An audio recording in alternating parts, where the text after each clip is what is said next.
কলিযুগের মানুষের আয়ু এত কম কেন? কলিযুগের মানুষ কেন এত অল্প দিন বাঁচে? যেখানে সত্যযুগে একজন মানুষ বাঁচত 1,00,000 বছর, যেখানে ত্রেতা যুগে একজন মানুষ বাঁচত 10,000 বছর, যেখানে দাপরে একজন মানুষ বাঁচত 1,000 বছর, আর সেখানে কলিযুগের মানুষের জন্য আয়ু নির্দিষ্ট করা হয়েছে 100 বছর। কিন্তু আদৌ 100 বছর কি বাঁচে? এখন আমরা দেখতে পাই যে গড় আয়ু 65 থেকে 70 বছর। একজন মানুষ 70 বছর হলেই তার মৃত্যুর ক্ষণ এসে উপস্থিত হয়। কেন এই কলিযুগে মানুষ এত অল্প দিন বাঁচে? তো আমি এর 15টি কারণ আপনাদের মাঝে তুলে ধরব। আপনারা ধৈর্য ধরে এই ভিডিওটি দেখুন। তো 1 নম্বর কারণটি হচ্ছে কলিযুগের মানুষ হিংস্র পশুর মতো আচরণ করে। তো আমি প্রথমে বলে রাখি, আপনারা এতে কষ্ট নেবেন না, কারণ আমি সকলকে উদ্দেশ্য করে কিছু বলছি না, কতিপয় ব্যক্তিদের কথা বলছি যারা সর্বদা পাপাচারে রত। তো প্রথম কারণটি যেটি আমি বলছিলাম, যে হিংস্র পশুর মতো আচরণ করে। হিংস্র পশুরা কি করে? অন্য পশুদের হত্যা করে খায় এবং অন্য পশুদের হত্যা করে তারা নিজেদের ইন্দ্রিয়ের রসনা মেটায়, নিজেদের ইন্দ্রিয় তৃপ্তি সাধন করে। তো সেরকম মানুষও অন্যান্য পশুদের হত্যা করে ভোজন করে নিজের ইন্দ্রিয় তৃপ্তি সাধন করে। শুধু এখানেই মানুষ ক্ষান্ত হয়ে যায় না, অন্যান্য মানুষকেও তারা হত্যা করে। আমরা দেখতে পাই যে সাধু ব্যক্তিদেরও কীরকম নির্মমভাবে হত্যা করে। শুধু সাধু ব্যক্তিদের হত্যা করে সেরকমটি নয়, নিজের পরিবারের মানুষকে হত্যা করে। ছেলে তার বাবা মাকে হত্যা করে, স্বামী স্ত্রীকে হত্যা করে, স্ত্রী স্বামীকে হত্যা করে, পরিবারের মানুষকে, সমাজের মানুষকে একজন আরেকজনকে হত্যা করছে, নির্বিচারে হত্যা করছে, যুদ্ধে লিপ্ত হচ্ছে। এরকম কেন হচ্ছে? কেন মানুষ হিংস্র পশুর মতো আচরণ করছে? আমি আবারও বলছি যে আমি সকলকে উদ্দেশ্য করে ভিডিওটি বানাচ্ছি না, কতিপয় ব্যক্তি এরকম হিংস্র পশুর মতো আচরণ করছে এবং এর ফলে তারা পাপাচরণ যেহেতু করছে তাদের আয়ু হ্রাস পাচ্ছে এবং এরকম পাপের ফলে মানুষের আয়ু হ্রাস পাচ্ছে। আমিষ ভোজন করছে, হিংস্র পশুর মতো আচরণ করছে, অন্যান্য প্রাণীদের হত্যা করছে, এমনকি মানুষকে হত্যা করছে এবং এর ফলে অনেক পাপ যেহেতু মানুষকে গ্রাস করছে, তাই পাপের ফলে মানুষের আয়ু হ্রাস পাচ্ছে। এবং দ্বিতীয় যে কারণটি সেটি হচ্ছে মাদকাসক্তি। মাদকের গায়ে, সিগারেটের গায়ে লেখা থাকে যে ধূমপান স্বাস্থ্যের পক্ষে ক্ষতিকর, এটি হৃদরোগের কারণ। তো মানুষ জেনে শুনে ধূমপান করছে, মানুষ জানে যে ধূমপান করলে তার শরীর খারাপ করবে, অল্প বয়সে সে মারা যাবে, কিন্তু সে ক্ষান্ত হচ্ছে না, সে ধূমপান করেই যাচ্ছে। চা পান, বিড়ি, সিগারেট, ফেন্সিডিল সহ যা যা রয়েছে সব কিছু সেবন করছে এবং নিজের মৃত্যুকে মানুষ নিজেই ডেকে আনছে। তৃতীয় যে কারণটি সেটি হচ্ছে কুখাদ্য বুঝে। কলিযুগের মানুষ কুখাদ্য গ্রহণ করে, যা খাওয়ার কোনো প্রয়োজন নেই। কীট পতঙ্গ, পোকামাকড় থেকে চোখের সামনে যা রয়েছে সবই ভোজন করে। প্রভুপাদ একবার বলেছিলেন যে কলিযুগের মানুষেরা এত বিষয়ে লিপ্ত, এত পাপাচারে লিপ্ত যে এই আকাশে যে বিমান উড়ে সেই বিমানকে বাদে আর যা উড়ে সব কিছুকে তারা ভোজন করে। তো এই কলিযুগের মানুষ যেহেতু অখাদ্য কুখাদ্য ভোজন করে, তাই তাদের আয়ু কমে আসছে। 4 নম্বর যে কারণটি সেটি হচ্ছে কলিযুগের মানুষ ধর্মজ্ঞানহীন, মানে ধর্ম সম্পর্কে তাদের যথার্থ জ্ঞান নেই। সনাতন ধর্মের 4টি ভিত্তি রয়েছে। 4টি ভিত্তি কি কি? সত্য, দয়া, তপ, সূচি। সত্য মানে সত্যবাদিতা, তপ মানে তপস্যা সাধনা, দয়া মানে সর্বজীবের প্রতি, অন্য জীবের প্রতি দয়াশীলতা, ক্ষমাশীলতা, এবং সূচি মানে শুচিতা, পরিষ্কার পরিচ্ছন্নতা। তো এই কলিযুগে এই হিন্দু ধর্মের বা সনাতন ধর্মের 4টি ভিত্তির মধ্যে 3টি ভিত্তি নেই। শুধুমাত্র একটি ভিত্তির উপর ভিত্তি করেই বেস করে এই সনাতন ধর্ম কলিযুগে এখনও টিকে আছে। সেই ভিত্তিটি কি? সেটি হচ্ছে সত্য। কিন্তু এই কলিযুগে কি সবাই সত্যবাদী? আমরা কি আমাদের চারপাশে শুধু সত্যকেই দেখতে পারি? না, এখন কলিযুগের প্রভাব এত বেড়ে গেছে যে আমাদের চারদিকে মিথ্যা, ব্যবসায় মিথ্যা, চারদিকে লোককে ঠকানো হচ্ছে, মিথ্যা কথা বলে প্ররোচনা করা হচ্ছে। আমরা দেখতে পাচ্ছি আমাদের চোখের সামনে ঘটছে, অবিরত প্রতিনিয়ত এই ঘটনাগুলি ঘটছে। আর যেহেতু মিথ্যাচার হচ্ছে, তাই এই কলিযুগের মানুষের আয়ু কমে যাচ্ছে, কারণ মানুষের ধর্ম সম্পর্কে জ্ঞান নেই, ধর্মচর্চা করছে না, মানুষ বাজে কাজে নিমগ্ন রয়েছে, কিন্তু ধর্মকে তারা গুরুত্ব দিচ্ছে না। যেহেতু ধর্ম জ্ঞানহীন, তাই তাদের আয়ু হ্রাস পাচ্ছে। এবং আরেকটি কারণ, 5 নম্বর যে কারণ সেটি হচ্ছে কাণ্ডজ্ঞানহীন। শুধু মানুষ যে ধর্মজ্ঞানহীন সেরকমটি নয়, মানুষ কাণ্ডজ্ঞানহীন। এই কলিযুগে মানুষ কি করে? যে আমরা দেখতে পাই যে ছোট ছোট ছেলেমেয়েরা তাদের বাবা মাকে সম্মান করে না, তাদের গুরুজনদের সম্মান করে না, প্রণাম জানায় না। একজন মানুষ আরেকজন মানুষকে সম্মান করছে না, প্রতিবেশীদের সম্মান করছে না, সমাজকে সম্মান করছে না, সেবা করছে না। বৃদ্ধ বাবা মাকে মানুষ সম্মান করছে না, সেবা করছে না, তাদেরকে বৃদ্ধাশ্রমে পাঠানো হচ্ছে। তো তো এরকম যে কাণ্ডজ্ঞান মানুষের নেই, এর ফলেও মানুষের আয়ু হ্রাস পাচ্ছে। ষষ্ঠ যে কারণটি সেটি হচ্ছে অসামাজিক আচরণ। মানুষ সবসময় অসামাজিক আচরণ করতেও দ্বিধাবোধ করে না। কীরকম? যে নারায়ণগঞ্জে কয়েকদিন আগে একটি ঘটনা ঘটেছে যে করোনা ভাইরাসের কারণে একজন লোক সে অসুস্থ হয়ে গিয়েছে এবং তার কোনো ছেলে সন্তান নেই, দুটি মেয়ে। তো তারা তাকে সিঁড়ি দিয়ে নামাতে পারছিল না এবং তারা তখন ক্রন্দন করছিল এবং তাদের পাশের ফ্ল্যাটের মানুষদেরকে তারা ডাকছিল, কিন্তু কেউ এসে তাদেরকে সাহায্য করছিল না। এবং একসময় সিঁড়িতেই সেই লোকটি মারা যায় এবং এরপরেও তারা কান্নাকাটি করে সাহায্যের জন্য আবেদন করে, কিন্তু এই বিল্ডিংয়ের কেউই তাদেরকে সাহায্য করছিল না। এবং একটা সময়, কিছু সময় পর, কয়েক ঘন্টা পর সেই এলাকার কাউন্সিলর এসে সেই মৃত ব্যক্তিকে নিয়ে যায় এবং তার মৃতদেহ সৎকার করে। তো আমরা দেখতে পাচ্ছি যে এই কলিযুগের মানুষের কি অবস্থা। তার একজন আরেকজনকে সাহায্য করছে না, সহযোগিতা করছে না এবং সর্বদা নিজের স্বার্থের চিন্তা করে ঘরে বসে থাকছে। সবসময় স্বার্থান্বেষী, আমি বড় হব, অন্যরা বড় হতে পারবে না, আমি ভালো থাকব, এরকম স্বার্থের জন্য মানুষ অসামাজিক আচরণে লিপ্ত। তারপর যে কারণটি সেটি হচ্ছে দ্রুত ক্রীড়া, তাস, পাশা, জুয়া। এবং এই দ্রুত ক্রীড়ার কারণে একজন মানুষ সর্বদা অন্যকে ঠকানোর জন্য ব্যস্ত। জুয়া খেলার ফলে কি হচ্ছে? তাদের সময় নষ্ট হচ্ছে সেরকম তাদের অর্থ নষ্ট হচ্ছে। তারা অনেক টাকা নষ্ট করছে জুয়া খেলার পেছনে। এবং এই দ্রুত ক্রীড়ার জন্য যেহেতু তাদের সময় নষ্ট হচ্ছে, তারা ঠিকমতো খেতে পারছে না, তাদের টাইমলি তাদের খাওয়া হচ্ছে না এবং এই দ্রুত ক্রীড়ার ফলে একে অন্যকে ঝগড়ায় ব্যস্ত।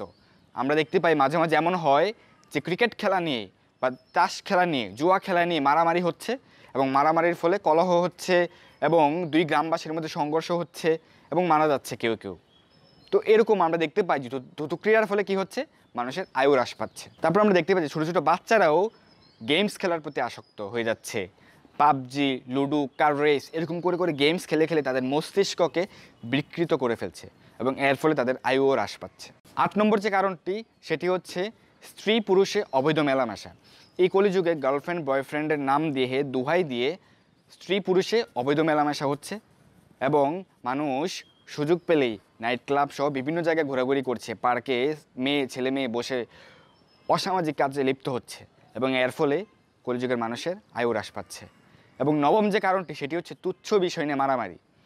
আমরা দেখতে পাই যে 1 টাকা নিয়ে ঝগড়া নিয়ে মারামারি করে একটি মানুষকে মেরে ফেলা হয় এবং তুচ্ছ বিষয় নিয়ে, তুচ্ছ ঘটনা নিয়ে ছেলে বাপকে খুন করে ফেলে, মা ছেলেকে খুন করে ফেলে, ছেলে তার স্ত্রীকে খুন করে ফেলে।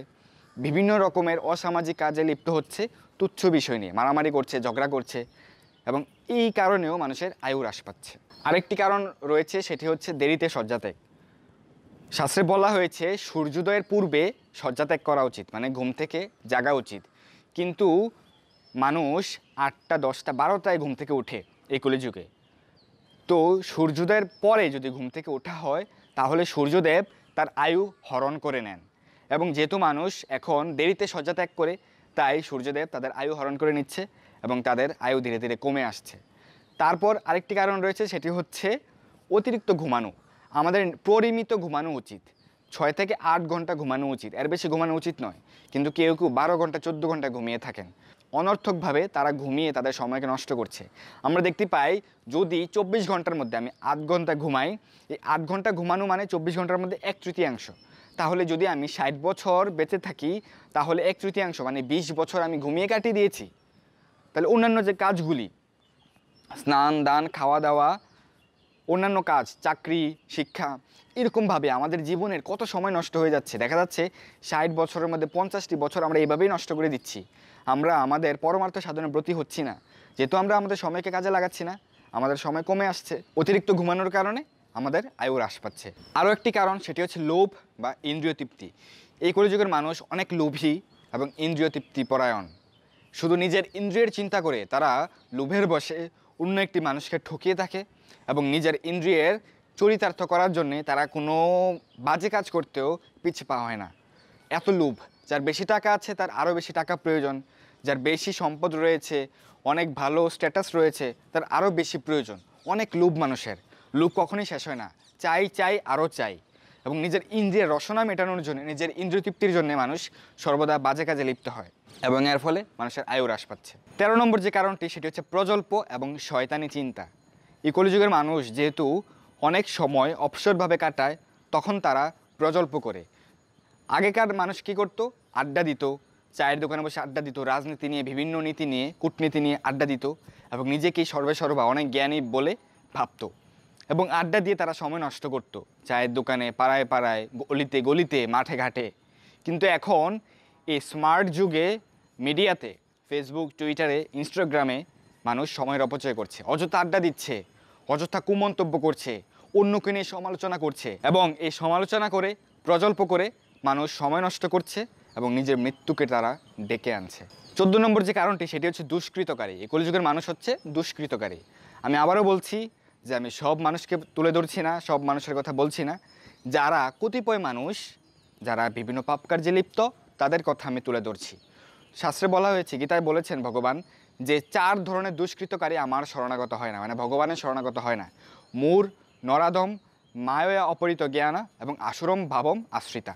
কীরকম? মূর মানে বোকা। এই কলিযুগের মানুষ গাধার মতো পরিশ্রম করে, দিন রাত খেটে তাদের পরিবারের মানুষকে সুখী করার জন্যে, নিজেকে সুখী করার জন্যে, সকলের মুখে হাসি ফুটানোর জন্যে কী না করে, কত পরিশ্রম করে। কিন্তু যখন এই মানুষগুলা বিন্দুমাত্র ব্যর্থ হয় বা কোনো কাজ করতে পারে না, তখন কিন্তু তাদেরকে বিভিন্ন রকম খোঁটা শুনতে হয়, বিভিন্ন রকম গালি শুনতে হয়। তখন তাদের কেউ কেয়ার করে না। যখন তাদের উপার্জন করার সামর্থ্য থাকে না বা তাদের যেটি দেয়া প্রয়োজন সেটি তারা দিতে পারে না, তখন কিন্তু তাদের গুরুত্ব থাকে না। তো সেরকম গাধার মতো খেটেও আমরা আসলে শান্তি পাই না।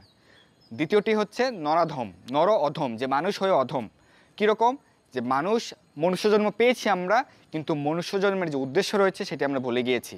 আমরা নিজেকে সর্বা মনে করছি, আমরা নিজেকে বস মনে করছি, অনেকে নিজেকে ঈশ্বর মনে করে এবং তারা ভগবানকে আরাধনা করে না। তাদের যেটি করা প্রয়োজন, ব্যাক টু গড হেড, ভগবানের দামে ফিরে যেতে হবে, সেটি তারা করে না এবং এই কারণে তাদেরকে নরাধম বলা হয়েছে। এবং আরেকটি হচ্ছে মায়া অপরিত জ্ঞানা, মানে মায়ার দ্বারা যাদের জ্ঞান অপহৃত হয়েছে, মায়ার দ্বারা যাদের জ্ঞান অপহৃত হয়েছে। মায়ার দ্বারা কীরকম অপহৃত হয়েছে? যে সে ভুলে গিয়েছে সে জীব নিত্য কৃষ্ণ দাস, সে যে কৃষ্ণের দাস সেটি সে ভুলে গেছে। তখন সে মায়ার দাসত্ব স্বীকার করছে এবং নিজে অহংকারী হয়ে উঠছে। অহংকারী হয়ে সে নিজেই অন্যান্য বাজে কাজে লিপ্ত হচ্ছে এবং এর ফলে সে নিজেকেই সর্বা বলে মনে করছে, নিজে আমি কর্তা, এরকম অভিমান করছে। এবং আরেকটি কি? আসুরম ভাবম আশ্রিতা, মানে আসুর ভাব, আসুরি ভাব, অসুর হয়ে গেছি আমরা।